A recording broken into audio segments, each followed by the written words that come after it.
Chapter 1. The taste of copper flooded my mouth as consciousness dragged me back from the void, each breath feeling like shattered glass scraping against my lungs. Rain hammered down on the cracked asphalt around me, mixing my blood with oil stains and street debris, creating a crimson river that disappeared into the storm drains like my life was slipping away with it. I tried to move, God, I tried, but my left leg bent at an angle that made my stomach lurch. The headlights that had slammed into me were long gone, leaving nothing but the echo of squealing tires and the metallic crunch that would haunt whatever time I had left. My phone lay 3 feet away, its screen spider-webbed and dark, as useless as I was. The storm above matched the chaos inside my chest. Thunder rolled across the sky like an angry god, and lightning split the darkness in jagged wounds that reminded me too much of the pain tearing through my ribs. Each flash illuminated the empty road stretching in both directions. No cars, no help, just me and the realization that I was going to die alone on some forgotten stretch of highway. But something was wrong. Something beyond the obvious wrongness of my broken body and the growing pool of blood beneath me. There was a heat building in my chest. Different from the fire of pain, it pulsed with each labored heartbeat, spreading outward like molten gold through my veins. I'd felt it before, always when I was afraid, always when I was desperate, but never this strong, never this alive. The rain began to steam where it hit my skin. No, I whispered through chattering teeth, the weather from cold or terror, I couldn't tell. Not now, please, not now. Because the last time this heat had taken over, I'd burned down half my apartment building. The time before that, I'd nearly killed my college roommate when she tried to wake me from a nightmare. That's why I lived alone now, why I worked night shifts at the diner, why I avoided crowds and kept my distance from everyone who tried to get close. The heat was getting stronger. I squeezed my eyes shut, trying to push it down the way I'd learned to do, but my control was slipping along with my consciousness. Whatever lived inside me, this thing I couldn't name, couldn't understand, it was trying to save me, and saving me meant setting the world on fire.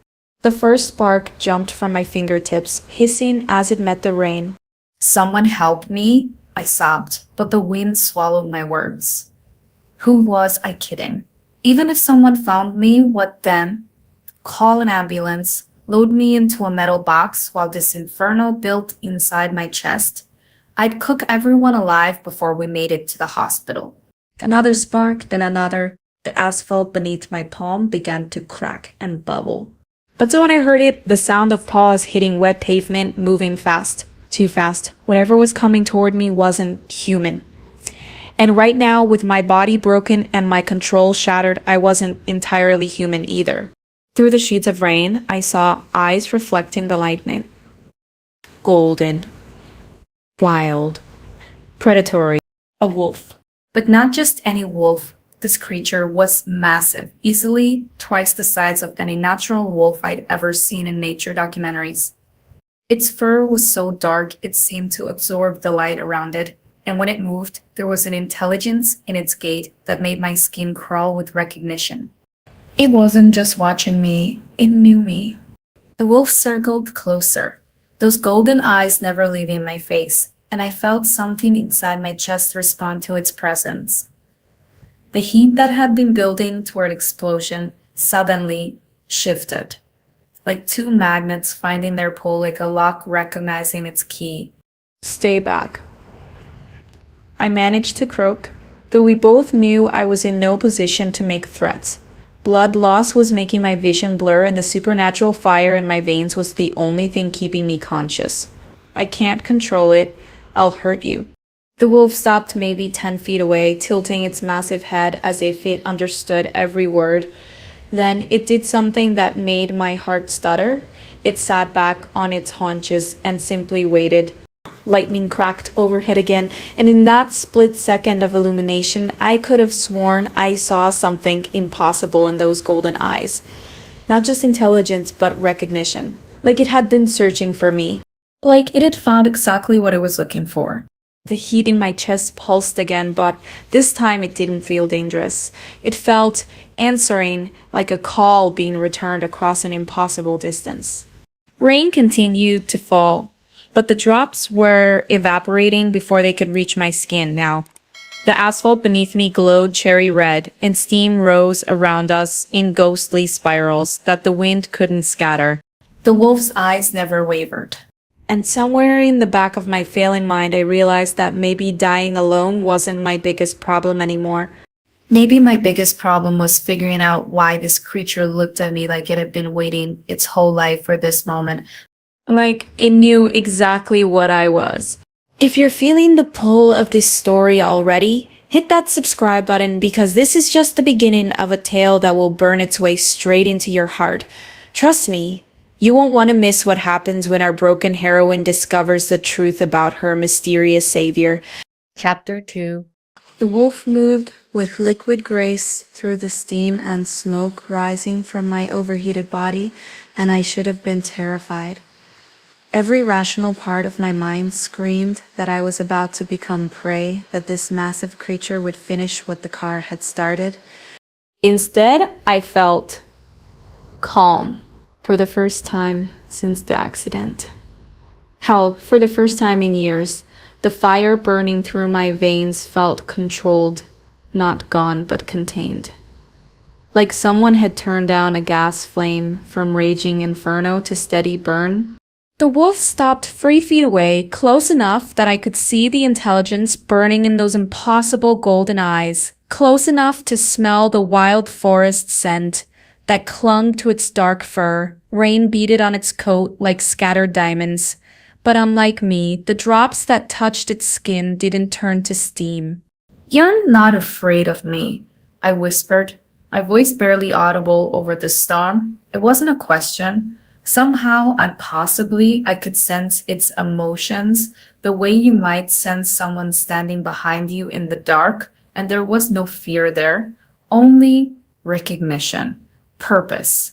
The wolf lowered its massive head until we were eye to eye, and when it spoke, not with words but with a voice that resonated directly inside my mind, my world tilted completely off its axis.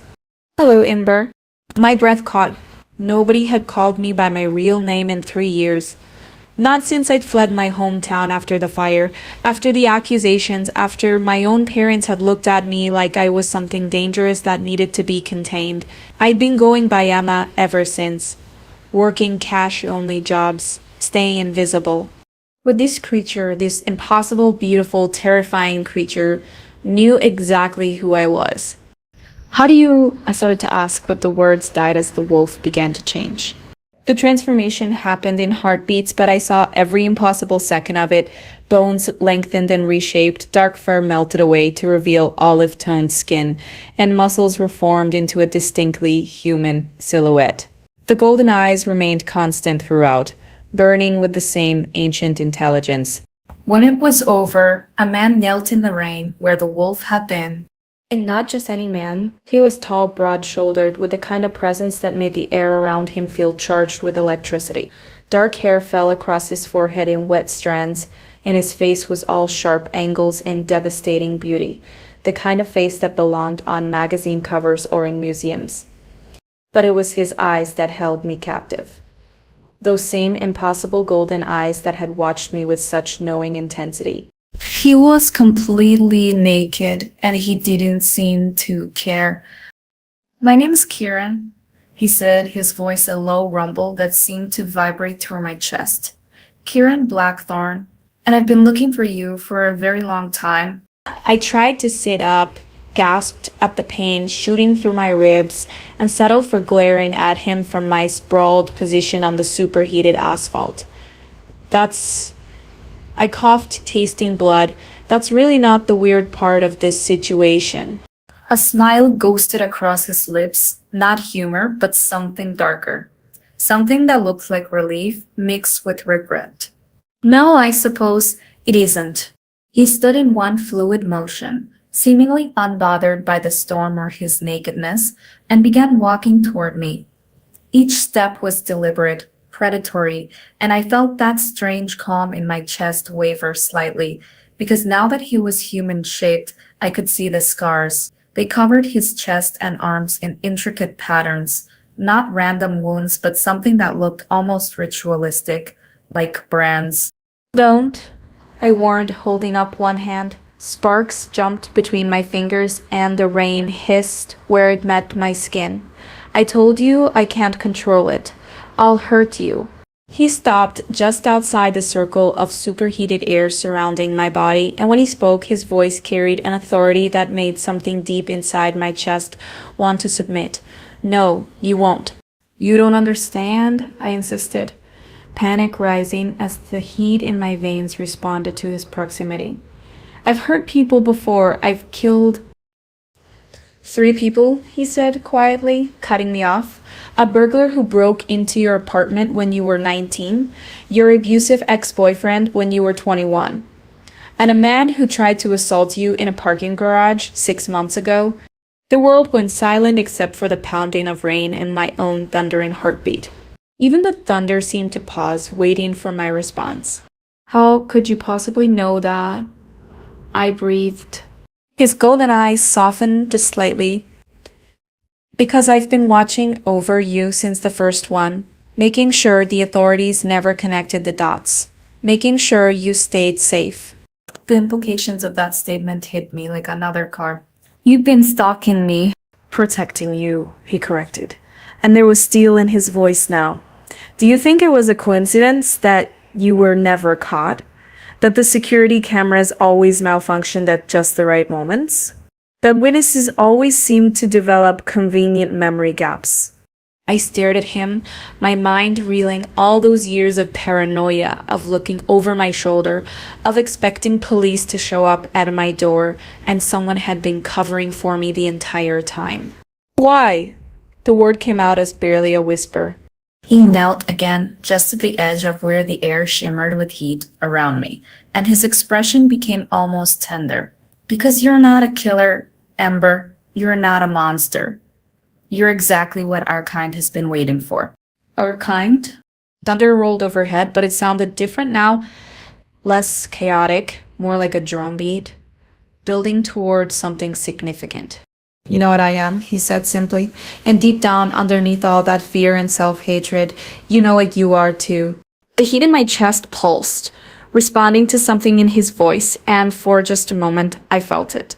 The shape of something vast and powerful sleeping inside me, something with wings and claws and fire for blood, something that recognized the predator kneeling just beyond my reach.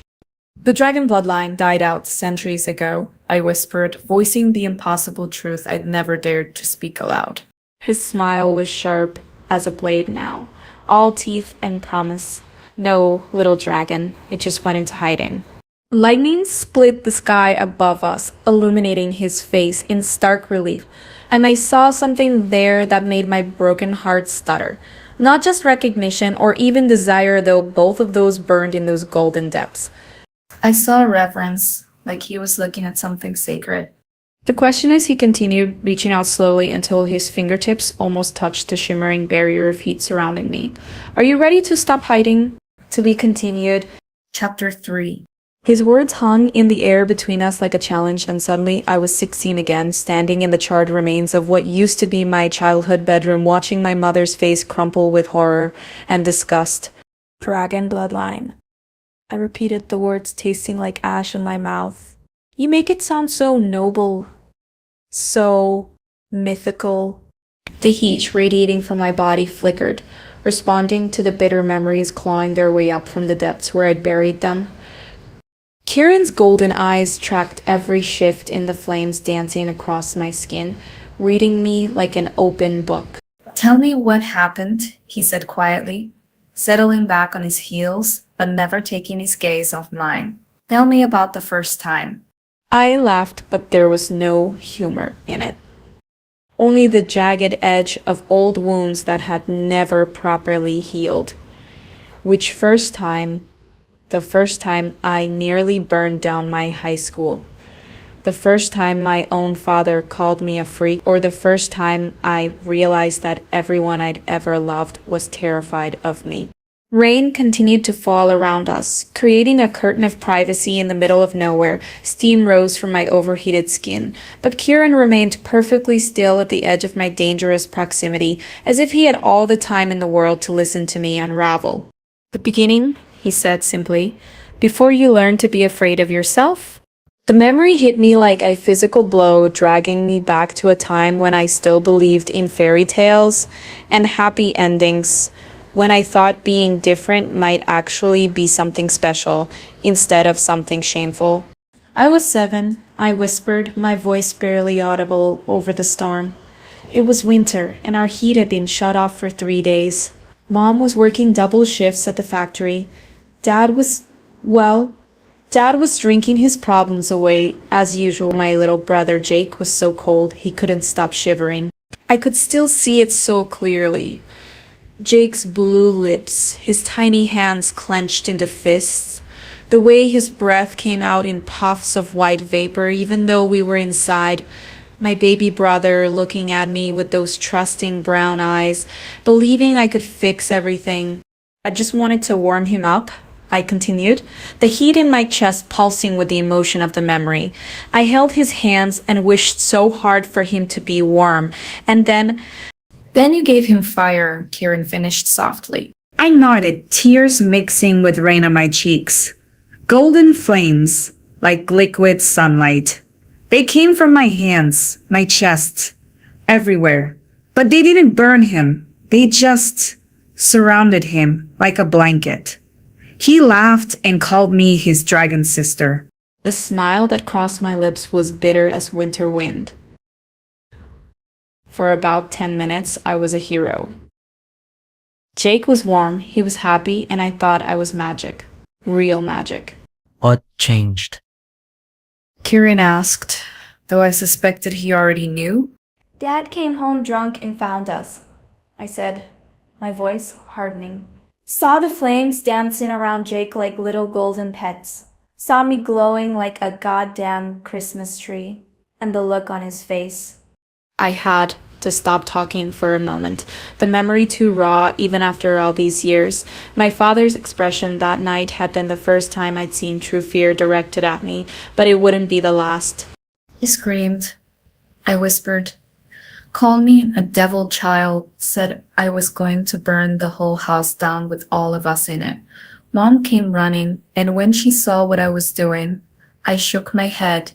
The fear in her eyes was worse than Dad's anger. Kieran's jaw tightened, but he remained silent, letting me purge the poison that had been festering inside me for years.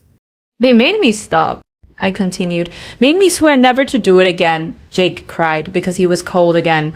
But they said it was better than letting his freak sister turn him into charcoal. They sent me to my room, and I heard them whispering about doctors, about medications, about military schools that might be able to fix me. The flames dancing across my skin flared higher, responding to the old rage and hurt. So I learned to hide it, learned to swallow the fire, to pretend I was normal. It worked for a while, years actually. I almost convinced myself they were right, that I was just a disturbed kid with an overactive imagination. But it didn't stay hidden, Kieran observed. How could it? I asked, anger bleeding into my voice. You can't cage something like this forever. The fire wants to burn, wants to protect, wants to be free. And every time someone threatened me, every time I was scared or desperate or just pushed too far, I gestured at the superheated asphalt beneath me, at the way the rain turned to steam before it could touch my skin. It came roaring back with interest. I could see Jake's face in my mind, 23 years old now, married with a baby on the way. He'd sent me a wedding invitation 2 years ago, but I'd been too afraid to go. What if my nephew inherited whatever cursed blood ran through our veins? What if I lost control at the ceremony and hurt innocent people? What if Jake looked at me the same way our parents had that night when I was 7, with fear and disgust and the bone-deep certainty that I was something wrong? They were wrong about you, Kieran said quietly, and his voice carried a conviction that made something inside my chest twist, painfully. Were they? I challenged. Look around you. I'm literally melting the road. 3 people are dead because I couldn't control this thing inside me. I live alone, work alone, push away anyone who tries to get close because I know what I am. What are you? He asked. The question was so simple, so direct, but it cut straight to the heart of everything I'd been running from. A monster? I whispered. No. His voice was steel wrapped in velvet, absolute in its certainty. You're a dragon who's been told her whole life that fire is evil. You're a protector who's been convinced she's a destroyer. I'm broken, I interrupted, my voice cracking. Whatever noble bloodline you think I come from, whatever destiny you imagine I'm supposed to fulfill, you're looking at the wrong girl. I'm just someone who hurts people by existing. Kieran leaned forward then, close enough that the heat radiating from my body should have been uncomfortable, and his golden eyes burned with an intensity that took my breath away. Then why? He said softly. Does your fire recognize mine? Before I could ask what he meant, warmth that wasn't mine began to bloom in the air around us. Not the wild, chaotic heat of my power, but something older, more controlled. His skin began to glow with a subtle golden light, and I realized that what I'd taken for scars on his chest and arms weren't scars at all. They were marks, ancient symbols that pulsed with their own internal fire. You're not the only one who's different, little dragon, he murmured. You're just the only one who's been made to feel ashamed of it. And for the first time in my adult life, sitting broken and bleeding on a rain-soaked highway with a stranger who could transform into a wolf, I felt something I'd almost forgotten existed. Repeat. What secrets is the mysterious Kieran hiding? And can Ember finally learn to embrace the fire that's been burning inside her all along? Chapter 4. We need to get you somewhere safe, Kieran said, rising to his feet with that fluid grace that marked him as something other than human. Your injuries need tending, and there are things you need to see. I wanted to argue, to insist that nowhere was safe when I was involved, but the blood loss was making my vision swim, and my protest died in my throat. When he stepped closer, crossing into the superheated air around my body, without flinching, I felt that strange calm settle over me again. This is going to hurt, he warned, sliding his arms beneath me with careful precision. He was right. The movement sent shock waves of agony through my broken leg and cracked ribs, but something else happened too. The moment his skin touched mine, the chaotic fire raging through my veins quieted. Not extinguished, but tamed, like two flames finding harmony instead of fighting for dominance. How are you doing that? I gasped against his chest as he lifted me easily. Later, he murmured, and began walking with me, cradled against him like I weighed nothing. First, we need to reach the sanctuary. The rain had slowed to a gentle mist, and as we left the road behind, entering what looked like untouched wilderness, I noticed something strange about our surroundings. The trees here were older than anything I'd ever seen, massive oaks and pines that towered into the darkness like ancient sentinels. Their branches formed a canopy so thick that barely any rain penetrated to the forest floor. But more unsettling was the way they seemed to bend toward us as we passed, as if acknowledging Kieran's presence, or mine. This place, I whispered, feeling something deep in my chest respond to the primordial energy radiating from the forest itself. The Whispering Grove, Kieran said softly, one of the few places left where the old magic still runs strong, where the barriers between worlds are thin enough for truth to bleed through. We walked for what felt like hours, but was probably only minutes, following paths that seemed to appear beneath Kieran's feet and disappear behind us. The deeper we went, the more I could feel something vast and ancient watching our approach, not hostile, but evaluating. Finally, we emerged into a circular clearing where the canopy opened to reveal the storm clouds rolling overhead, but it was what stood in the center of the clearing that stole my breath completely. A stone altar rose from the earth like it had grown there, its surface carved with symbols that seemed to writhe and dance in the dim light. The stone itself was unlike anything I'd ever seen, not gray or brown, but a deep, lustrous black shot through with veins of gold that pulsed with their own inner light. Dragonstone. I knew what it was without understanding how I knew, the same way I'd always known that fire lived in my blood. The altar called to something primal inside me, something that had been sleeping for far too long.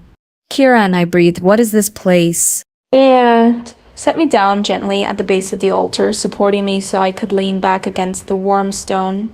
The moment my spine touched the carved surface, the golden veins flared brighter, and I felt a jolt of recognition that made my heart race.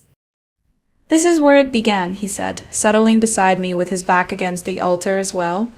3,000 years ago, when the first dragons walked among humans as protectors instead of myths, the stone was warm against my back, and I could swear I felt a pulse running through it, slow and steady like a massive heartbeat. Dragons weren't real 3,000 years ago. Kirian's laugh was soft but held an edge of sadness. Dragons were the first real thing.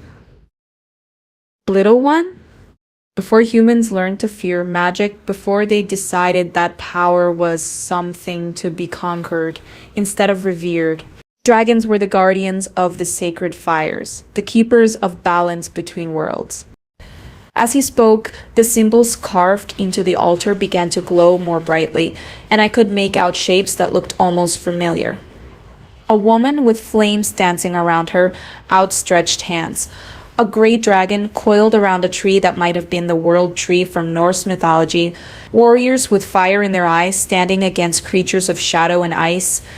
What happened to them? I asked. Though part of me already knew the answer would break my heart. What happens to all magical things when humans grow afraid? He said quietly. They were hunted, slaughtered, driven into hiding, so deep that eventually even they forgot what they truly were. The stone pulsed again, and suddenly I was seeing things that couldn't be real. Visions flickering across the surface of the altar like ghostly movies. A great city of crystal and flame, dragons soaring through skies, painted with aurora, humans and dragons working together to heal wounds in the very fabric of reality. The last known dragon died over 1,000 years ago, Kieran continued. But his voice seemed to be coming from very far away now. Or so we thought, until reports started filtering in from around the world. Unexplained fires that didn't burn, children born with golden eyes in temperatures that ran impossibly high. Women who could call flame to their hands when threatened. The visions were coming faster now, overwhelming my senses. I saw a woman who looked like me standing at this very altar, her hands pressed to the stone as golden fire erupted from the earth around her. I saw armies of shadow creatures retreating before walls of dragon flame. I saw The Emberborn, I whispered, the words fallen from my lips without conscious thought. Kira went very still beside me. What did you say? The Emberborn, I repeated, and now I could see it clearly in the stone's memory. She who carries the first fire, the one who will wake the sleeping flames and call the dragons home. The symbols on the altar were blazing now, so bright I should have been blinded, but instead of hurting my eyes, the light seemed to sink into my skin, warming me from the inside out, and in that warmth, I felt something vast and ancient stirring to life. The prophecy, Kieran breathed, and there was something like awe in his voice. You're remembering the prophecy? I turned to look at him, and in his golden eyes, I saw the same recognition I felt burning in my own chest. You knew when you found me on that road. You already knew what I was. I hoped, he admitted. The signs were all there. The way fire bends to your will, the way you instinctively use it to protect instead of destroy, the fact that you've survived this long despite having no training. But this, he gestured at the blazing altar, at the way the very air around us seemed to shimmer with awakened power. This confirms it. Confirms what? I asked. Though I was afraid I already knew. He reached out and took my hand, and where our skin touched, golden flames danced without burning either of us. That you're the one we've been waiting for, he said softly. The last daughter of the dragon bloodline. The one prophesied to restore the balance between worlds. Thunder rolled overhead, but it sounded different now. Not chaotic and threatening, but rhythmic. Like a great drum calling warriors to battle. Kirian? I whispered, fear and wonder warring in my chest. What exactly am I supposed to restore balance between?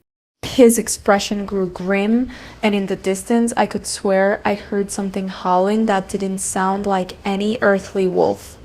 Light and shadow, he said quietly. Life and death. The world you know. He paused, his grip on my hand tightening, and the realm of nightmares that's been trying to break through for the last 1,000 years. The altar pulsed one final time, and in that pulse, I felt the weight of destiny settling around my shoulders like a cloak made of starfire. Whether I wanted it or not, I was no longer just Amber the waitress, Amber the runaway, Amber the girl who'd spent her whole life hiding from her own power. I was something far more dangerous. I was hope. The ancient prophecy has awakened.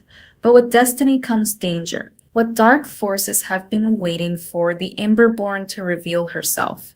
Someone out there scrolling right now, feeling broken and dangerous just like Ember did. They need this story, but they'll never find it if you don't hit that like button. Don't let them stay lost. Like and subscribe. Be the reason someone discovers they're not a monster, just powerful. Chapter 5. The howling came closer, and it brought friends. I felt them before I saw them, a wrongness creeping through the sacred grove like oil spreading through clear water. The ancient trees that had bent toward us in reverence now shuddered and drew back, their leaves rustling with what sounded disturbingly like whispers. Kieran, I said, my voice tight with a fear I didn't fully understand. What is that? He was already moving, rising to his feet with predatory grace, every line of his body radiating dangerous tension. Shadow touched, he growled, and the sound was more wolf than human. They found us.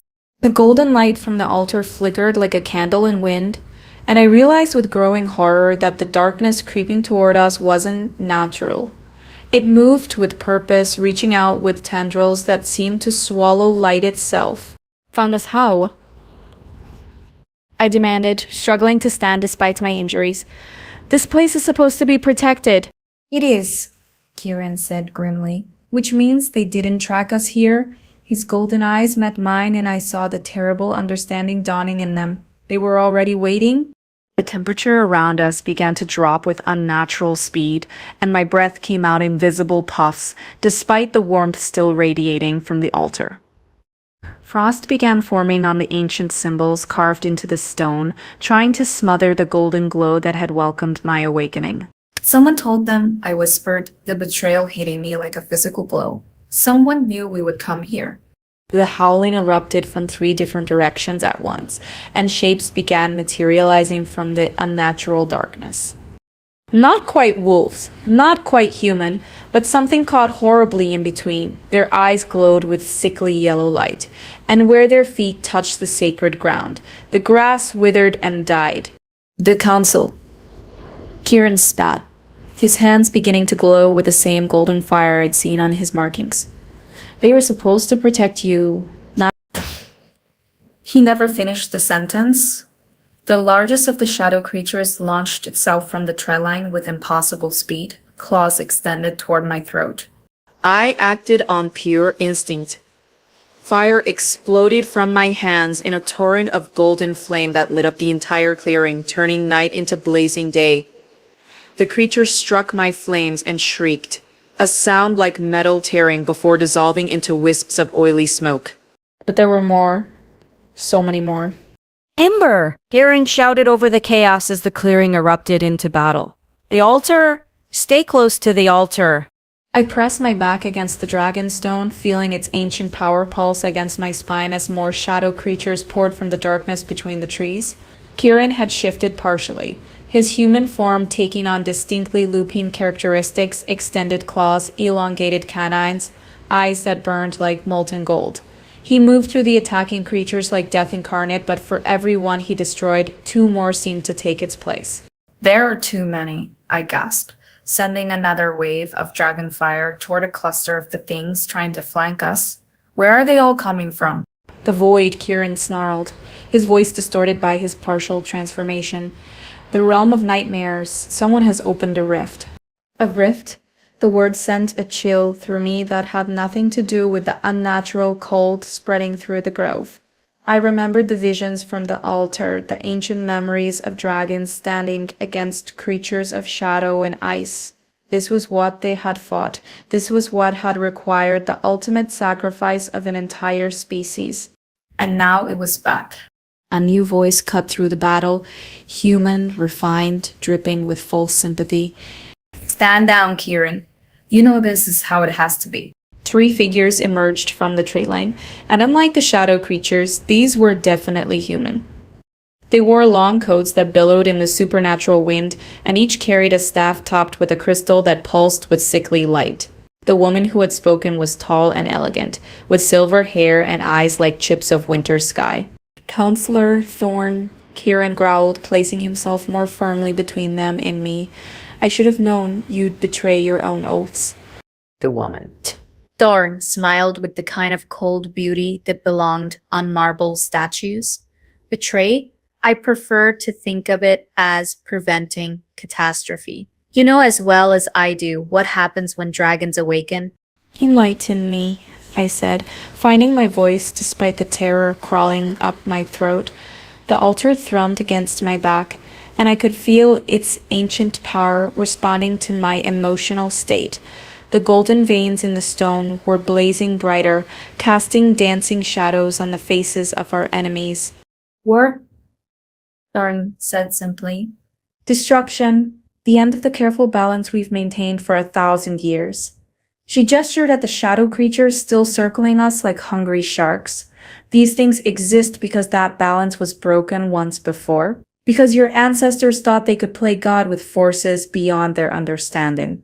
You're lying, I said, but doubt was creeping in. The visions I'd seen in the altar had been beautiful, but they'd also shown battles, showed dragons fighting desperately against an enemy that seemed endless. Am I? Thorn asked. Then tell me, child, in all your years of protecting yourself for that fire, how many innocents died in the crossfire? How much destruction followed in your wake? The apartment building. My college roommate's burns. The parking garage filled with screaming people fleeing from flames they couldn't understand. That's different. I protested, but my voice sounded weak even to my own ears. I was untrained. I didn't know how to control it. And what makes you think you can control it now? One of the other counselors asked. He was younger than Thorn, with dark hair and cruel reins. What makes you think awakening your full power won't turn you into exactly the monster your parents always feared you were? The words hit their target with surgical precision. Every insecurity I'd ever harbored, every moment of self-doubt, every night I'd lain awake wondering if the world would be safer without me. All of it came rushing back in a tide of shame and fear. The fire in my veins flickered. Don't listen to them, Kieran said urgently, his eyes never leaving the counselors even as he spoke to me. They're using your own doubts against you. That's what they do. They break spirits before they break bodies. The wolf is right about one thing, Thorn said conversationally. We are very good at what we do. The question is, child, what are you going to choose? Will you come with us quietly and let us help you suppress this curse before it destroys everything you touch? Or will you force us to take more permanent measures? The shadow creatures pressed closer, their yellow eyes fixed hungrily on my face. Behind them, more figures were emerging from the darkness. Humans in the same billowing coats, each carrying weapons that gleamed with unnatural light. The entire council, I whispered, the scope of the betrayal finally hitting me. You all agreed to this. Not all, Kieran said grimly. But enough. The altar pulsed against my back one more time, and in that pulse I felt something I hadn't expected. Anger. Not the wild, chaotic rage I'd known all my life, but something older, cleaner, the righteous fury of every dragon who had died protecting the world that feared them. The wrath of guardians betrayed by those they'd sworn to serve. You want to know what I choose? I asked, straightening despite my injuries.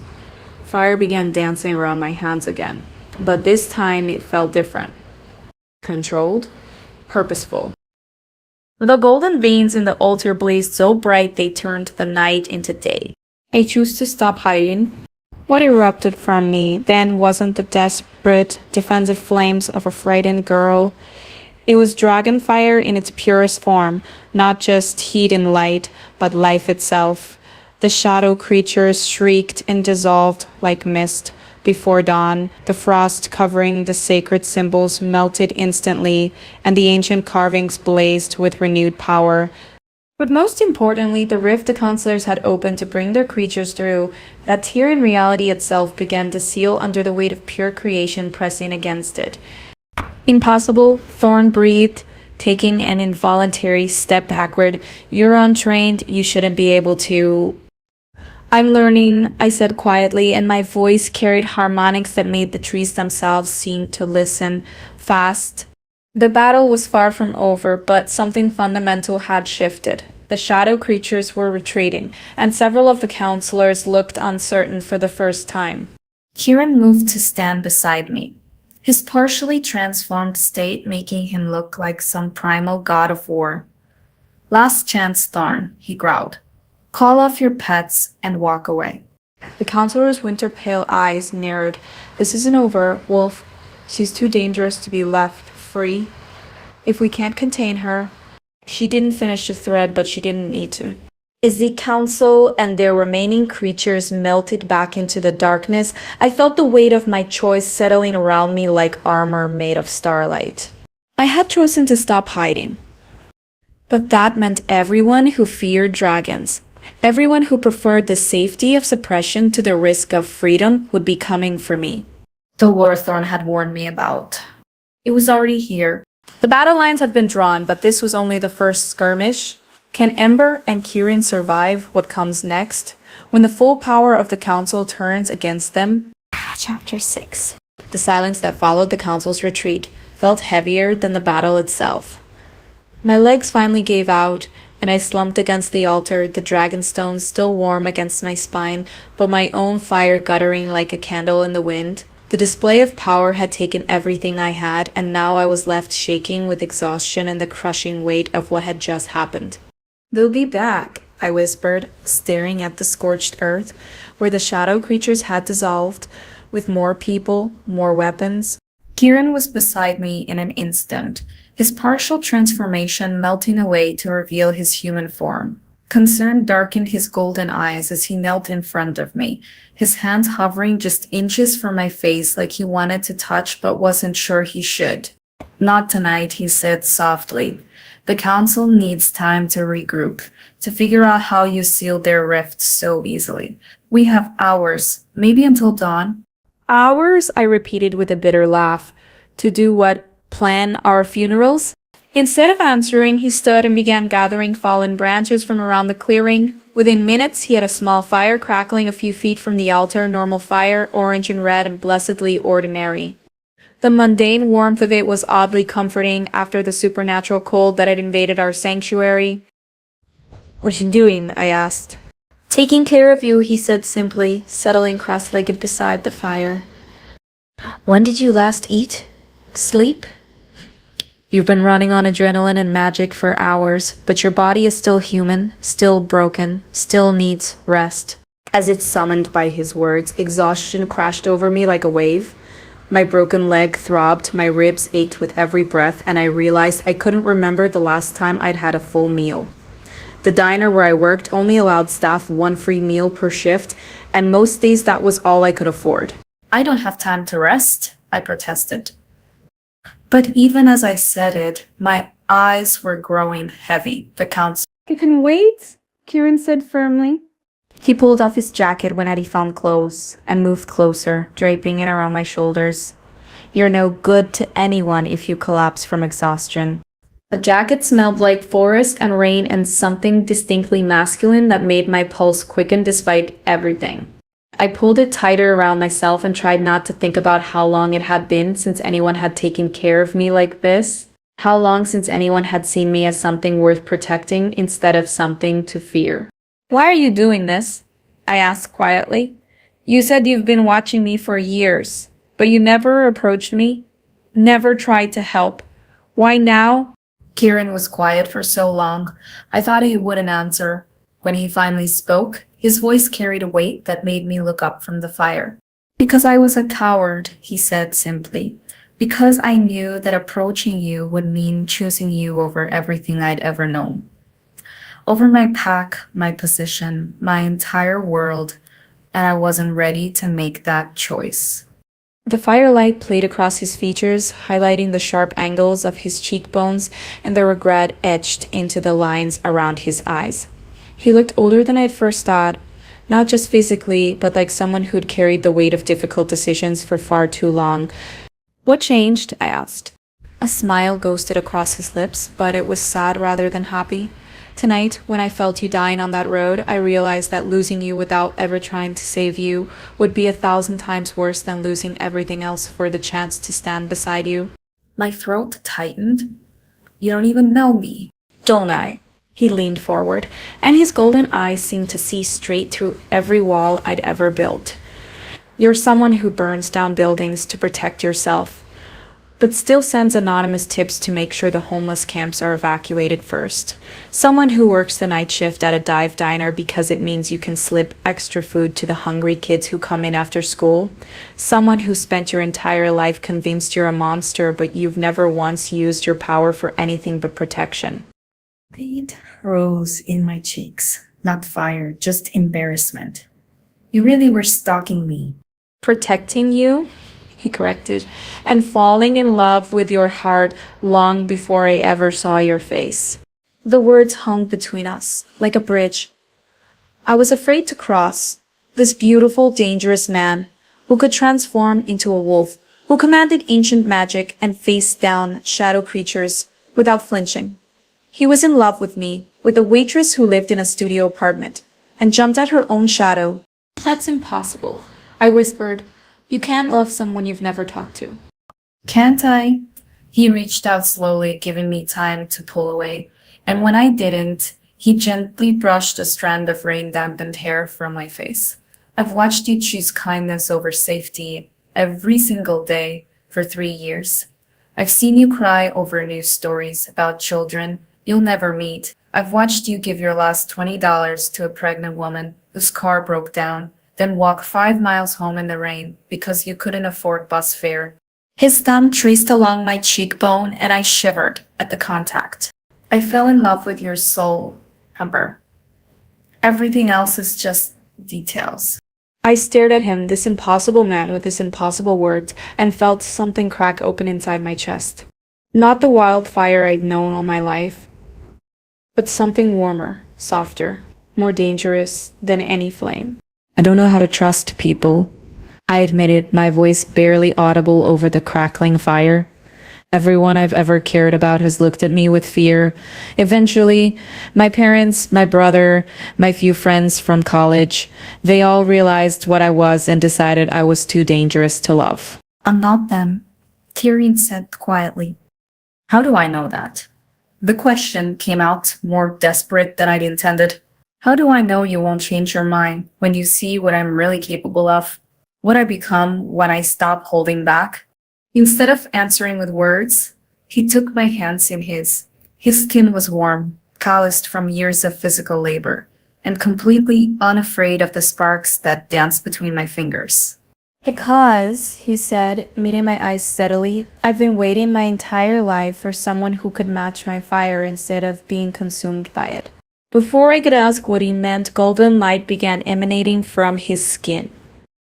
Not the subtle glow I'd noticed before, but something far more intense.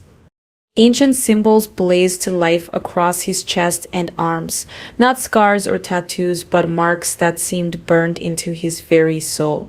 His eyes became molten gold, and when he opened his mouth to speak, I could see fangs that belonged to no earthly wolf. "I'm not entirely human either," he said, his voice carrying harmonics that resonated in my bones. "I'm the last alpha of the Shadow Moon Pack. My bloodline traces back to the first wolves who swore themselves to dragon service 3,000 years ago. These marks," he gestured to the blazing symbols covering his skin, "they're oaths written in fire and starlight, promises my ancestors made to yours." The revelation should have been shocking, but instead it felt like pieces of a puzzle clicking into place. The way he'd found me, the way his presence calmed my chaotic fire, the way the altar had recognized him almost as readily as it had recognized me. "What kind of promises?" I asked. His grip on my hands tightened. To guard, to guide, to stand between the dragons and anyone who would harm them. His voice grew softer, more vulnerable, to love without fear or reservation, if we were blessed enough to find them. Tears I hadn't realized were falling traced down my cheeks. Kieran, I see you, he said, echoing words from earlier that now carried so much more meaning. All of you, the fire and the fear, the strength and the vulnerability, the monster you think you are and the hero you actually are, and I'm not going anywhere. The ancient marks on his skin pulsed in rhythm with my heartbeat, and I realized what I was seeing. Not just magic, but a bond that had been written into our very DNA. Our ancestors had been partners, protectors of each other, two halves of a whole that was stronger together than either could ever be apart. What if I hurt you? I whispered. what if you don't? He countered. What if you trust me enough to try? The fire between us crackled, and in its light, I saw something I'd never thought I'd find. Not just acceptance, but celebration. He wasn't asking me to be less than I was, he was asking me to be more. To be everything I was meant to be. Okay, I breathed, the word barely audible. But it was enough. He leaned forward and I met him halfway, and when our lips touched, it was like two stars colliding. Fire erupted around us, not destructive, but creative. The kind of flame that forged new worlds instead of burning down old ones. When we finally broke apart, both breathing hard, the clearing around us had transformed. Flowers bloomed where moments before there had been scorched earth. The ancient trees swayed gently in a wind that carried the scent of new growth and infinite possibility. I trust you, I whispered against his lips. And for the first time in my life, I meant it completely. But trust is a fragile thing, and their enemies are watching. How long can this perfect moment last before the world comes crashing down around them? Chapter 7. Dawn came too soon, bleeding through the canopy in shades of gold and amber that should have been beautiful. Instead, the light felt ominous, like the last moments before an execution. I'd managed maybe an hour of sleep curled against Kieran's chest, lulled by the steady rhythm of his heartbeat and the warmth of his arms around me. But even in sleep, I'd felt them coming. They're here, I whispered, not needing to open my eyes to know. The forest itself was holding its breath. The usual morning chorus of birds conspicuously absent. Even the insects had gone silent. Kieran's arms tightened around me. I know, I can smell them, at least 24 surrounding the grove. I sat up slowly, wincing as my injuries made themselves known.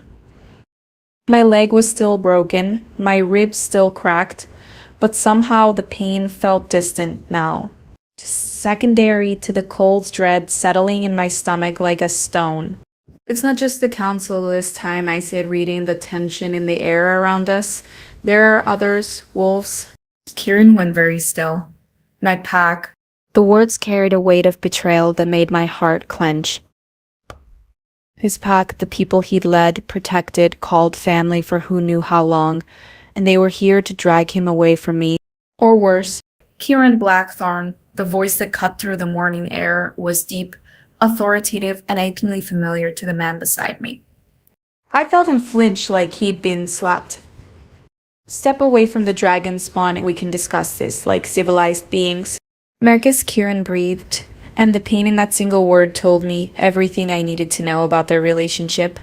This wasn't just his pack, this was family. A man emerged from the train line, tall, broad-shouldered, with Kieran's dark hair but eyes like winter steel. He moved with the same predatory grace, but where Kieran's presence felt protective, this man radiated barely controlled violence. Behind him came others, at least 15 wolves in human form, all watching me with expressions that ranged from wariness to outright hostility. And with them, more council members than I'd seen the night before. Thorn was there, of course, her silver hair gleaming like a blade in the morning light. Brother, the man Marcus continued, and my heart sank. You've forgotten yourself, forgotten your duties, your oaths. Kieran rose to his feet with fluid grace, placing himself between me and the assembled forces like a living shield. I've forgotten nothing, Marcus, including my oath to protect those who cannot protect themselves. Protect Mark? Marcus laughed, but there was no humor in it. Look around you, brother. Look at what her presence has already brought to our sacred spaces. I followed his gesture and felt my blood turn to ice. The beautiful transformation from last night, the blooming flowers, the renewed growth, was gone. In its place, the clearing showed signs of corruption. Black veins spread through the grass like an infection, and the ancient trees at the grove's edge were beginning to wither. "That's not from me," I protested, but even as I said it, doubt crept in. What if it was? What if my fire, no matter how pure it felt, was actually poisoning everything around me? Isn't it? Counselor Thorne stepped forward, her pale eyes glittering with malicious satisfaction. Tell me, child, in all your years of running, how many places have you left corrupted in your wake? How many cities have reported unexplained blights after you passed through? The words hit like physical blows. Chicago, where I'd lived for 6 months before the nightmare started driving me away. Detroit, where I'd lasted almost a year before the plants in my apartment building began dying for no reason anyone could explain. Seattle, Portland, Denver, a trail of withered gardens and unexplained phenomena stretching back through my entire adult life. You didn't know, did you? Thorne continued, her voice dripping with false sympathy. You thought you were hiding, staying under our radar. But you were leaving a trail of ecological disaster wherever you went. We've been following that trail for years. She's lying, Kieran said firmly, but I could hear the uncertainty creeping into his voice. The dragon fire purifies. It creates, it doesn't destroy. Ancient dragon fire, perhaps? Another council member spoke up, the younger man with cruel eyes from the night before. But she's not an ancient dragon, is she? She's a half-breed abomination whose power is corrupted by human weakness and fear. The altar behind me pulsed weakly, its golden light flickering like a dying bowl. Where last night it had blazed with welcoming warmth, now it felt diminished, tainted. The evidence speaks for itself, Marcus said, gesturing to the spreading blight around us, one night in her presence, and look what's happened to the most sacred site in our territory. How long before this corruption spreads to our packlands, to our children? Several of the wolves behind him shifted uncomfortably, and I saw fear in their eyes. And not just of me, but for their families. Their home. Kieran, one of them spoke up, a woman with graying hair and kind eyes that now held only sorrow. You know, we love you. We followed you through wars, through the long years when the old magic was dying. But this, she gestured helplessly at the withering grove. We can't let this poison spread to our territory. Elena, Kieran said quietly, and I heard his heart breaking in her name. You raised me. You know me. Have I ever led you astray? No, she admitted, but you've never been compromised by a mate bond before. Never had your judgment clouded by... Her eyes flicked to me with something that might have been pity. By whatever she's done to you. She hasn't done anything to me, Kieran growled, his partial transformation beginning to show. The bond is natural, sacred, our ancestors. Our ancestors, Marcus interrupted coldly, made their oaths to dragons. Not to this thing that wears their face, while poisoning everything she touches. The words cut deeper than any physical wound ever could, because looking around at the spreading corruption, at the fear in the wolf's eyes, at the way even the altar seemed to be rejecting my presence now, maybe they were right. Maybe I was exactly the monster everyone had always said I was. She comes with us, Thorne announced, producing what looked like silver shackles that hummed with suppressive magic.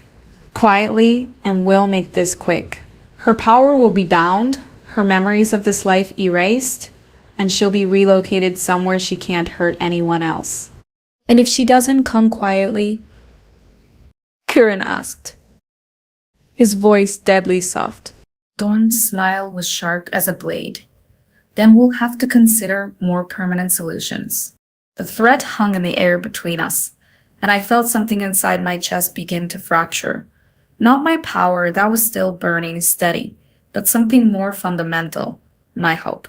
My faith that maybe, just maybe, I could be something other than what I'd always believed I was. No, I said, quietly rising to my feet despite my injuries. I'll go with you. Ember, Kieran started, but I cut him off. Look around, I whispered, gesturing at the corruption spreading through what had been sacred ground. Look at what I've done to this place, to your pack's holy site. That's not. Yes, it is, I said firmly, and felt tears burning behind my eyes. It always is. Everywhere I go, everything I touch, I poison it. I destroy it. I looked at him, memorizing his face one last time. I'm destroying you too. The shackles in Thorn's hands grew brighter, their magic reaching out toward me like hungry fingers. But before they could make contact, Kieran moved. Not away from me, between me and them. No, he said, his voice carrying the absolute authority of an alpha. She stays with me. Marcus snarled, his own transformation beginning. Then you've chosen exile. You're no longer welcome in Packlands, brother. No longer family. Then so be it, Kieran replied without hesitation. And that's when I realized the most devastating truth of all. He would give up everything for me. His pack, his family, his entire world. He would lose it all to stand beside me. Just like the prophecy had always demanded. Just like every dragon guardian before him. The corruption spread faster now, feeding on my despair, and I understood with crystal clarity what I had to do. I won't let you destroy yourself for me, I whispered, stepping back from his protective stance. I won't be the reason you lose everything that matters. Ember, no. But I was already moving. Calling fire not to defend myself, but to create a barrier between us. Golden flames erupted in a wall of light and heat separating me from Kieran, from his pack, from everyone. I'm sorry, I called out over the roar of my own power. For all of it, for the corruption, for the danger, for making you choose. The last thing I saw before I turned and ran was Kieran launching himself at the wall of flame, willing to burn himself to reach me. The last thing I heard was him screaming my name. And in that sound, I heard the death of everything beautiful we might have been. The heart-shattering betrayal is complete, but who is the real enemy here? Has Ember made the biggest mistake of her life by running from the one person who truly sees her? I see you there, heart-shattered, right along with Ember's. You felt every word of that betrayal like a knife to your own chest, didn't you? That's because the story isn't just entertainment, it's medicine for souls who've been told they're too much, too dangerous, too different. Your heart is shattered right along with Ember's, I know, because this story is medicine for souls who've been called too much. But thousands of people who need this healing will never find it if you keep scrolling without subscribing. Don't let others suffer alone when one click could guide them home. Subscribe now. Chapter 8. I ran through the forest like a woman possessed, branches tearing at my clothes and my broken legs, screaming with every step. But physical pain was nothing compared to the agony in my chest, the feeling of my heart being carved out with a rusty blade while I was still breathing. Behind me, I could hear chaos erupting in the grove. Kieran's roar of rage, the sound of battle, angry voices shouting orders. I'd left him to fight alone. Abandoned him to face his own family's rejection because I was too much of a coward to stand and fight beside him. Just like I'd been running my whole life. I stumbled into a clearing and collapsed beside a stream, my reflection wavering in the dark water. The face looking back at me was a stranger's wild hair, golden eyes blazing with unshed tears, skin that seemed to glow with inner fire. This was what I truly was. Not the mousy waitress who kept her head down and her power locked away. A monster. A destroyer. A walking catastrophe who poisoned everything she touched. Is that really what you think? The voice came from everywhere and nowhere, resonating not in my ears but in my bones. Ancient, feminine, tinged with an authority that made the very air around me bow in reverence. I spun around, but the clearing was empty. You cannot see me because you refuse to see yourself, the voice continued, and now I realized it was coming from within me, from the fire that had lived in my chest all these years, the flame I'd spent my life trying to smother. Child of my line, daughter of dragons, you have believed their lies for too long. What lies? I whispered, my voice cracking. I saw the corruption. I saw the fear in their eyes. Everything I touched turns to poison. Laughter, like silver bells, rang through my mind. You saw what they wanted you to see? Fear made manifest, doubt given form. The corruption was not yours, little flame. It was theirs. The water in the stream began to glow with soft golden light, and suddenly I wasn't looking at my reflection anymore. I was seeing visions, truth carved from light and memory. The grove as it truly was after a kiss. Not corrupted, but more alive than it had been in centuries. Flowers blooming in possible colors, ancient trees standing straighter, the very stones of the altar singing with renewed power. Then came the council, arriving before dawn with artifacts that pulsed with sickly light. Weapons designed not to kill but to corrupt, to twist perception, to make beauty appear as blight, to turn healing into poison. I have grown skilled at this deception over the centuries, the voice continued. I'm making dragons believe they are monsters so they will accept chains willingly. My hands clenched into fists, sparks dancing between my fingers. You mean, you have never corrupted anything in your life, daughter? Every withered garden, every inexplicable blight, all of it was their work. They followed you, waited for you to settle somewhere, then poisoned the land around you to make you believe you were the cause. The rage that erupted in my chest wasn't the wild, desperate fury I'd always known. It was clean fire, righteous anger, the wrath of every dragon who had died believing they were evil when they had only ever tried to protect and serve. That made me believe I was poison. I breathed. Yes, Just as they convinced your wolf that his pack would reject him, when in truth they were manipulated by council agents to speak words not their own. The water showed me more. Counselor Thorne standing behind Marcus in the pre-dawn darkness, her hands glowing with compulsion magic. Elena and the other pack members moving like sleepwalkers, their eyes glazed with artificial fear and revulsion. Even now, the ancient voice continued, your wolf fights not just for his life, but for theirs. The compulsion magic grows stronger, the longer it holds, and soon they will be lost entirely, hollowed out shells filled only with hatred for dragonkind. I was on my feet before I consciously decided to move. My broken leg suddenly whole, my cracked ribs no longer singing with pain. The fire in my chest wasn't healing me. It was revealing that I had never truly been broken at all. I have to go back, I said. Yes, but not as the frightened child who ran. Return as what you were always meant to be. The clearing around me began to shimmer, reality bending like heat waves rising from summer pavement. And in that shimmer, I saw her, the first dragon, the one whose voice had been speaking to me. She stood at the edge of the stream, tall and regal, with golden skin and eyes like molten starlight. I am Pyrrha, she said, her form becoming more solid with each word. First of our kind, guardian of the sacred flames, and you, daughter of my distant line, are the last hope for both our peoples. She stepped forward and where her feet touched the ground, golden flowers bloomed in her footprints. For too long, dragons have been made to believe they were destroyers when they were born to be creators, healers, guardians of the balance between light and shadow. Her eyes blazed with ancient fury. The council's corruption has spread far beyond simple deception. They have opened permanent rifts to the shadow realm, thinking to use its creatures as weapons. But shadow cannot be controlled, only released. My blood went cold. What do you mean? The Battle of the Grove was never about capturing you, child. It was about driving you away from the one place your power could seal the rifts permanently.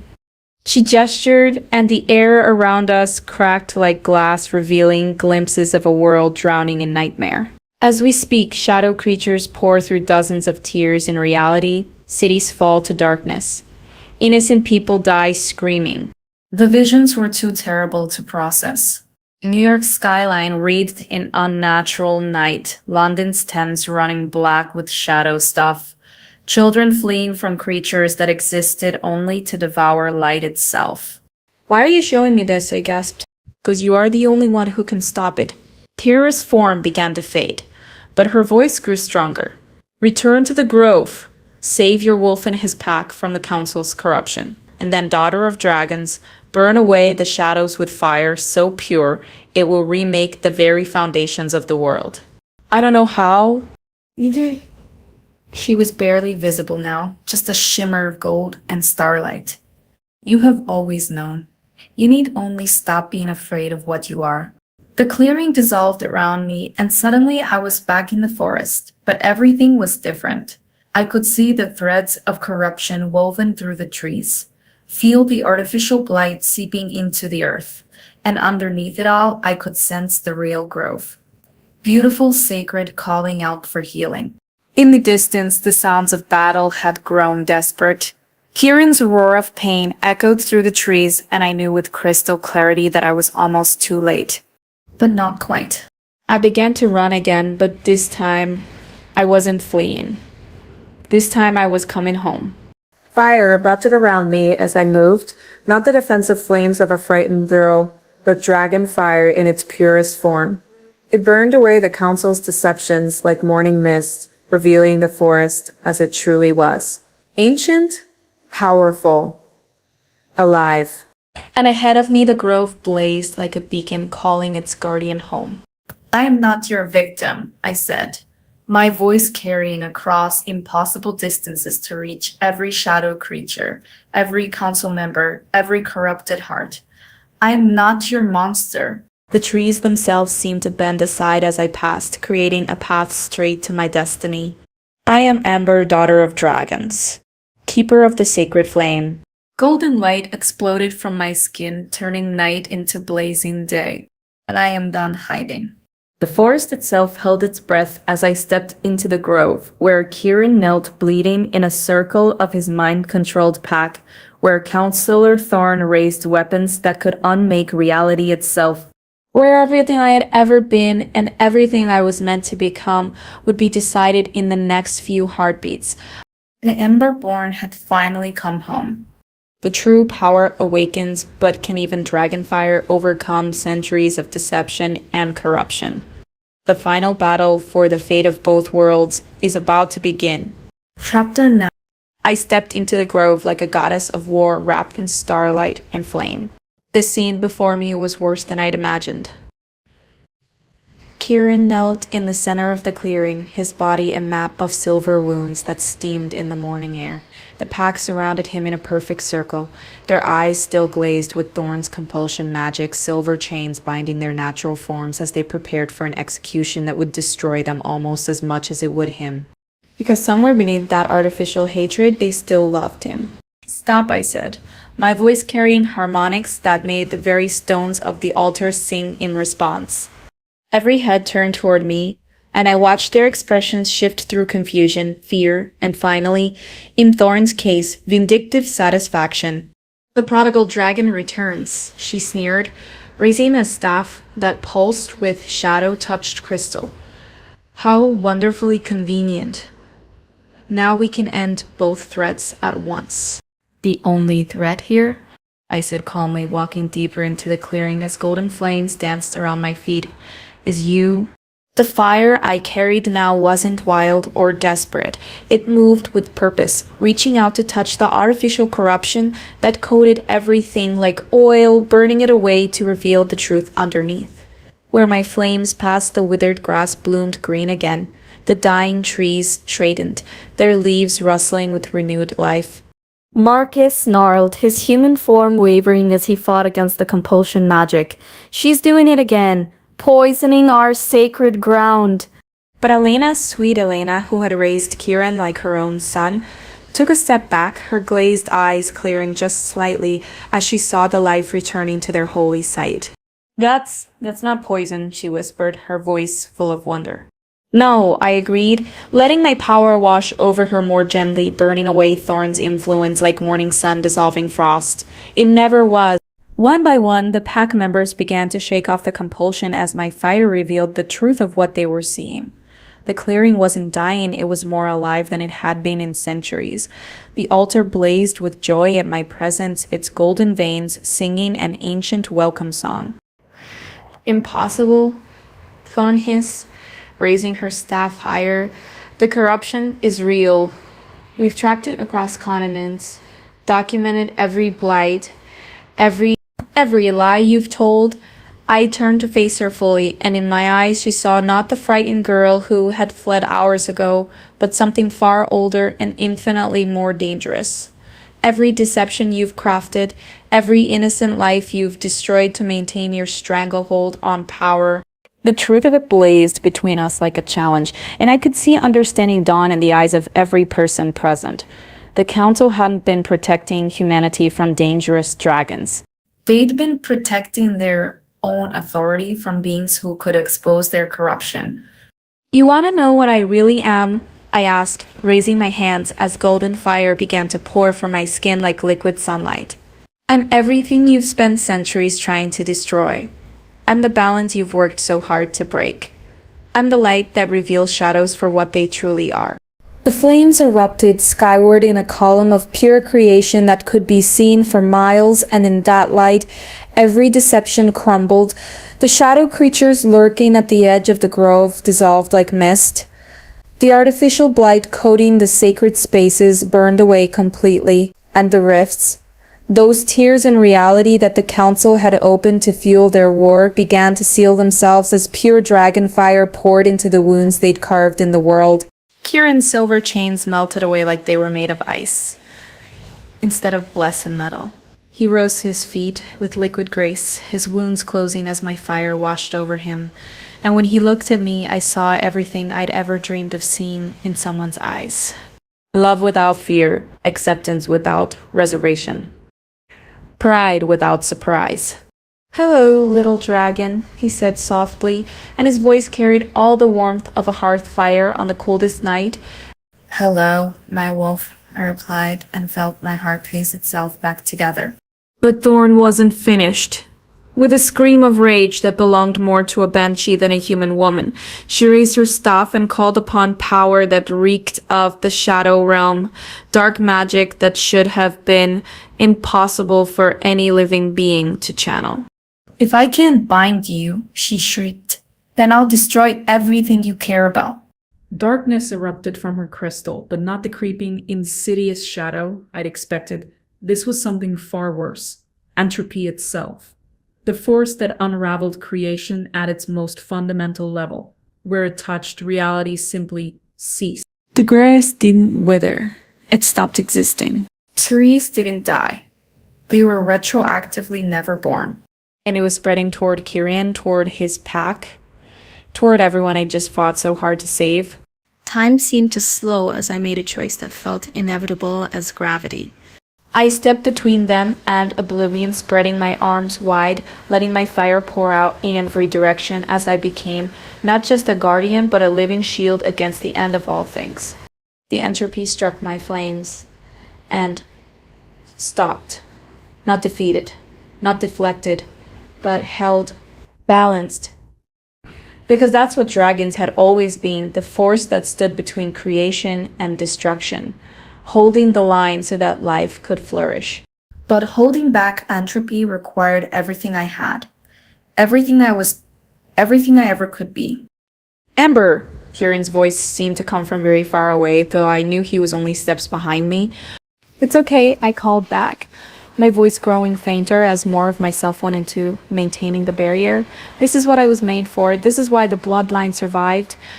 To stand between light and shadow. To burn bright enough that others could live." "Don't you dare," he snarled, and I could feel him fighting to reach me, held back only by the knowledge that touching me now might disrupt the balance and doom us all. "Don't you dare sacrifice yourself after everything we've been through." I smiled, even though I wasn't sure he could see it anymore. "I'm not sacrificing myself, my love. I'm becoming what I was always meant to be. The golden flames around me grew brighter, more intense, and I felt myself beginning to transcend the limitations of flesh and bone. This was what Para had meant. This was what the prophecy had always foretold. Not destruction, but transformation. Not an ending, but a beginning. Besides, I said, my voice now carried on currents of fire that would reach him no matter what happened to my physical form. Someone has to guard the door. Someone has to make sure the shadows never find their way back. The entropy pushed harder against my flames, and I pushed back with interest, feeling my power expand beyond anything I'd ever imagined possible. Will you remember me? I asked. The question directed not just to Kieran but to everyone present, to his pack, to the council members who were staring in horror at what Thorn had unleashed, to the world itself. Will you remember that once there was a girl who learned to stop being afraid of her own fire? Forever, Kieran whispered, and in that word I heard a promise that transcended lifetimes. The barrier held. The shadows retreated. And somewhere between one heartbeat and the next, I felt myself become something larger than I'd ever dreamed possible. The last thing I saw was Kieran's face, etched with the determination that told me this wasn't goodbye. It was just the end of the beginning. Would you have chosen her path? Would you have been brave enough to stand between light and shadow, knowing the cost? This is what it means to love, without limits, to protect without conditions, to burn so bright that others can see their way home. If this story has lit something inside you, if Ember's courage has awakened the dragon in your own heart, then hit that subscribe button. Because here in this space we've carved out together, we tell the tales that matter, the ones that remind us what we're capable of when we stop being afraid of our own power. Hit the notification bell, because Ember's story isn't over. Not by a long shot. And drop a comment below in your own life. What fire have you been afraid to let burn? What power have you been told to hide? Because sometimes the thing the world calls dangerous is actually the thing the world needs most. Welcome to the flame, beautiful souls. Welcome to the place where dragons dare to rise. Next time on our channel, the aftermath of sacrifice, the price of transcendence, and the question that will haunt Kieran until the very end. Can love truly conquer death? Or is some magic too powerful for even dragon fire to contain? Stay with us. The fire's just getting started. Chapter 10. 3 days passed in the grove before anyone dared to speak above a whisper.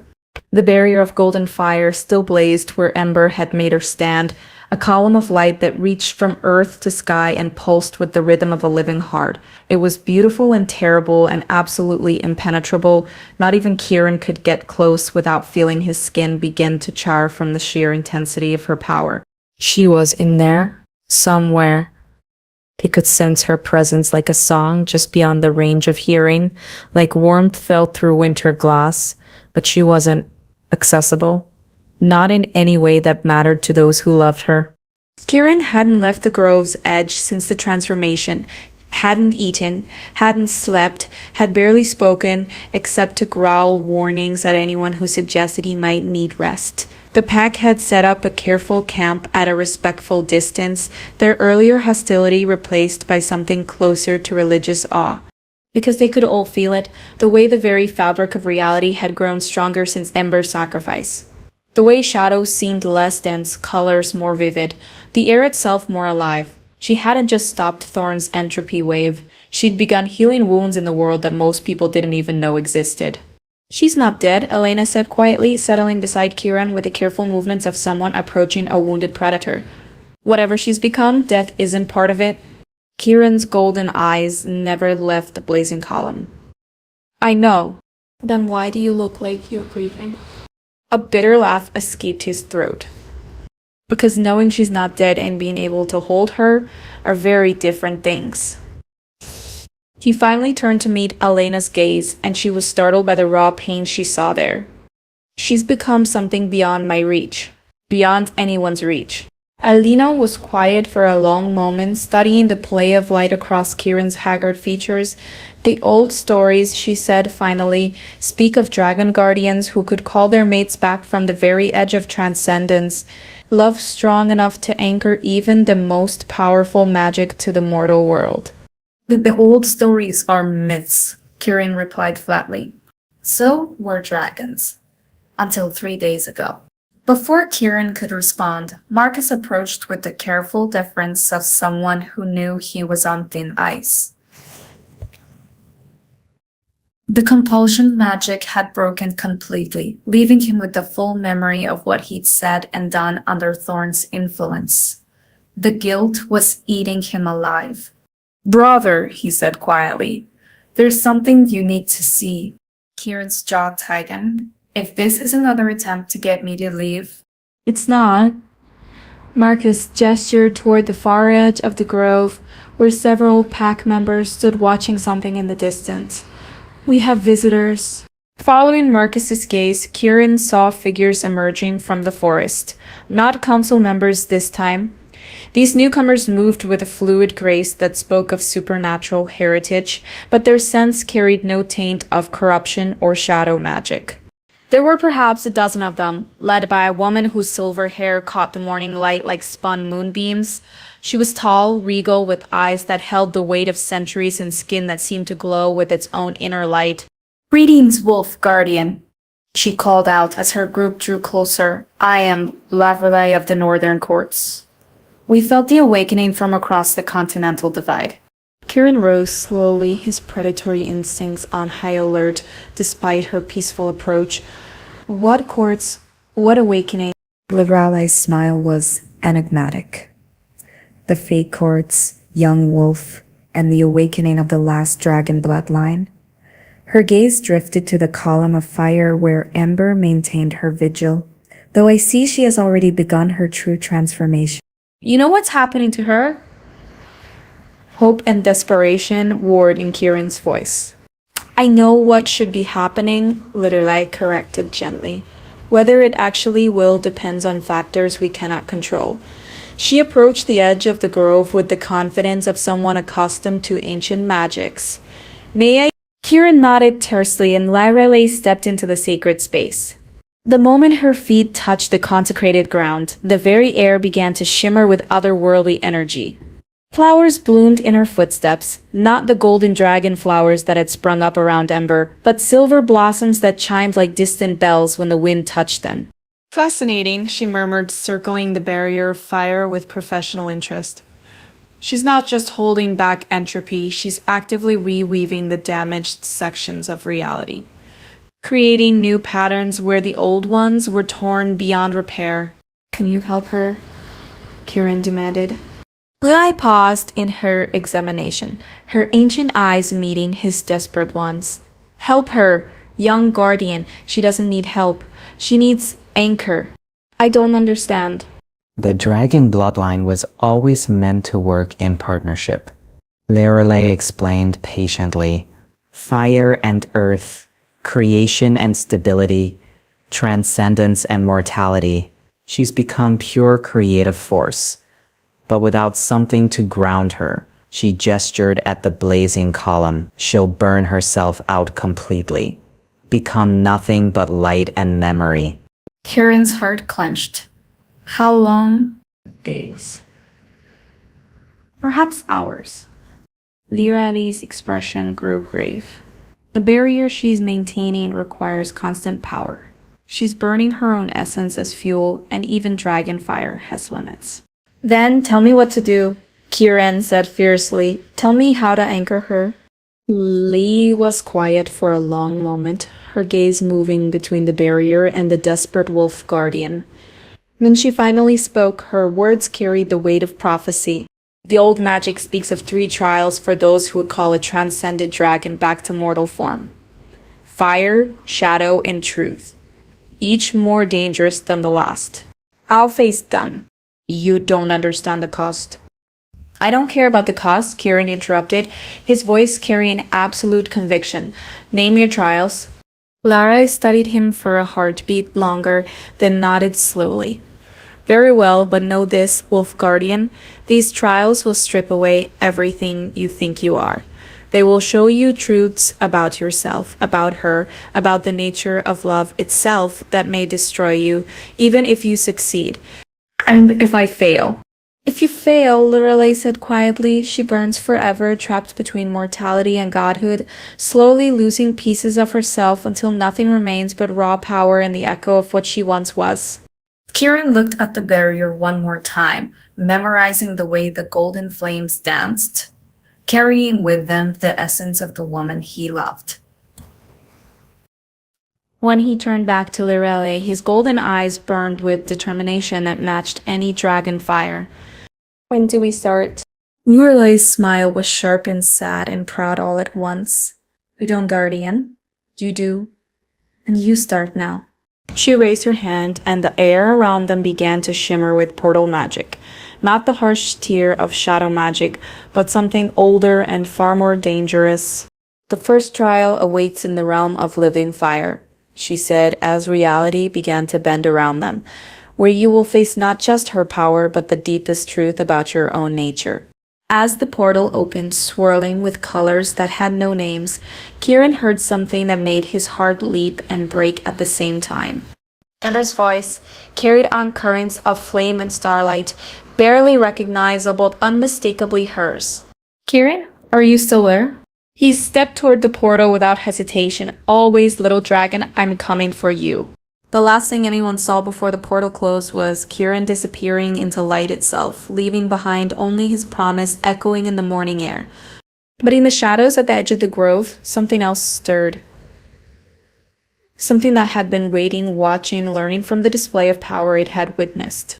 Counselor Thorne's body was gone, consumed by her own entropy magic. But her voice lingered, carried on whispers of shadow that the golden barrier couldn't quite purify. The trials will break him. And when they do, when she burns herself to nothing trying to save what cannot be saved, then the real hunger will be free to feed. Deep in the earth beneath the grove, something ancient and patient began to move. Something that had been sleeping since the last dragon died, waiting for enough power to wake up. The Emberborn's fire blazed brighter in response to the stirring darkness, but even dragon flames cast shadows. And in those shadows, older hungers were finally stirring to life. The war for the fate of both worlds had only just begun. The trials of love and fire await. But some hungers are older than dragons, and some shadows are too deep for any light to penetrate. This is far from over. In fact, it's barely even started. End of part 1. Will Kieran survive the 3 trials to bring his dragon home? What ancient evil has been awakened by Ember's transformation? And what price will they both pay for a love that burns brighter than the stars themselves? Find out in part 2, The Trials of Fire and Shadow, coming soon to this channel. Until then, keep that flame burning, beautiful souls. The darkness hasn't won yet.